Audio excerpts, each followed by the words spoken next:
बिहार में सरकारी परियोजनाओं के लिए जमीन देने वाले रैयतों को बड़ी राहत मिली है। अब 18 जून 2026 के बाद अधिग्रहित होने वाली जमीन का मुआवजा नए बाजार मूल्य दर यानी एमवीआर के आधार पर मिलेगा। ग्रामीण क्षेत्र में एमवीआर का 1.6 गुना और शहरी क्षेत्र में 2 गुना मुआवजा दिया जाएगा। राजस्व एवं भूमि सुधार विभाग ने सभी जिलाधिकारियों को निर्देश जारी किया है। जमीन की किस्म भी नए सिरे से तय होगी।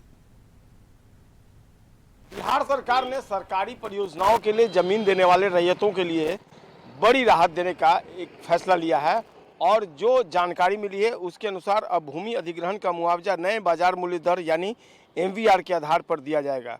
राजस्व एवं भूमि सुधार विभाग की तरफ से इस संबंध में सभी जिलाधिकारियों को इंस्ट्रक्शंस जारी कर दिया गया है। जो नया नियम लागू किया गया है उसके अनुसार जून 2026 के बाद केंद्र या राज्य सरकार की योजनाओं के लिए अधिग्रहित की जाने वाली जमीन का भुगतान नए एमवीआर के आधार पर किया जाएगा। ग्रामीण क्षेत्रों में जमीन के एमवीआर का 1.6 गुना और शहरी क्षेत्रों में 2 गुना मुआवजा देने का प्रावधान किया गया है। दरअसल पुराने एमवीआर के आधार पर मुआवजा दिया जाने को लेकर जमीन मालिकों में काफ़ी नाराज़गी थी। कई मामलों में रैयत जमीन देने से इनकार कर रहे थे। इसके कारण सरकारी परियोजनाओं के लिए भूमि अधिग्रहण की प्रक्रिया प्रभावित हो रही थी और परियोजनाओं के पूरा होने में देरी भी हो रही थी। भूमि की किस्म निर्धारित करने को लेकर भी समस्या सामने आ रही थी। पहले पुराने खतियान के आधार पर जमीन की श्रेणी तय कर मुआवजा दिया जाता था, लेकिन समय के साथ कई जमीनों के उपयोग की प्रकृति बदल चुकी है। इसे देखते हुए अब नए नियम के अनुसार जमीन की किस्म का निर्धारण किया जाएगा।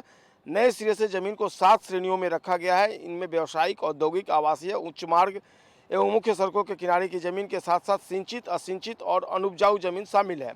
सरकार के इस फैसले से भूमि अधिग्रहण की प्रक्रिया में तेजी आने की उम्मीद जताई जा रही है। साथ ही रैयतों को जमीन के मौजूदा बाजार मूल्य के अनुरूप बेहतर मुआवजा मिल सकेगा। तो एक बड़ी पहल और एक नए आदेश ने कहीं ना कहीं उन रैयतों को बड़ी राहत दी है जिनके पास पहले कोई ऑप्शन नहीं था, लेकिन बढ़े हुए रेट में अगर वो ज़मीन अपनी सरकार को देते हैं तो निश्चित तौर पर न केवल वे आर्थिक तौर पर समृद्ध होंगे, उनकी आर्थिक स्थिति मजबूत होगी, बल्कि सरकार की जो प्रक्रिया है ज़मीन अधिग्रहण की उसमें भी तेज़ी आएगी और बिहार विकास के मार्ग पर लगातार प्रशस्त होता हुआ दिखेगा। कैमरा पर्सन अली के साथ संजय कुमार, कशिश न्यूज़, पटना।